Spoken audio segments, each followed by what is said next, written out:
باس کا فرضیت د مونځ پس کې څلور ځایونه ثابت دي. اول له قرآن منیه ثابت دي، دویم د حدیث نه ثابت دي، درېیم د اجماع نه ثابت دي، څلورم د عقل نه ثابت دي.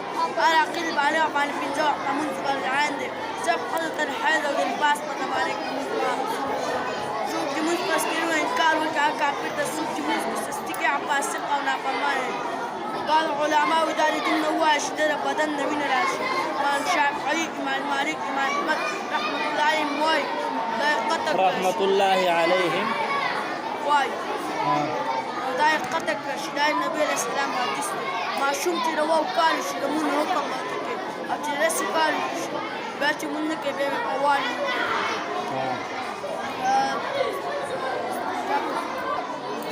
استنجا څه ته وایي؟ د تاز نه پس د تشو تاز نه پس په بدن چې کومه ناکافي وي هغه پاکول ته وایي استنجا. استنجا کول طریقه د اودس نه مخکې استنجا ضروري نه ویې کړه. د اودس نه مخکې کې استنجا ته د څو ضرورت نه ویې کړه. یو سړی تشې متیاز یو کیلو بیا یو سړی تشې متیاز وکړي درې اوږدې به راوړي تشې متیاز ځای په وچ کې بیا په اوبو ووینځي.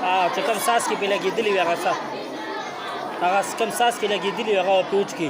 اوس د خلک د لوټو په ځای څه استعمالوي ټیشو مخکې وایه سړی ډکې متیاز وي. یو سړی ډکې متیاز وکړي پنځه لوټې به راوړي ډک متیاز ځای په وچ کې بیا پنځه لوټې یا تیز ووایه پنځه لوټې یا څو لوټې پنځه لوټې یا درې لوټې به راوړي د ډکو متیاز ځای په وچ کې بیا په اوبو ووینځي.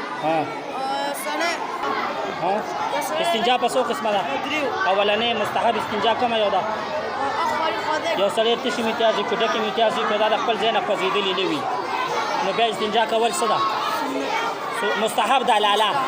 یو سړی تشې متیاز وکړي ډکه په دویم قسم یو سړی تشې متیاز وکړي ډکې متیاز وکړي او دا د اخوا دېخوا خوځېدلي خو څونه خوځېدلي د یو او یا کمی د یو درهم مطابق یا کمی بیا استنجا څه ده؟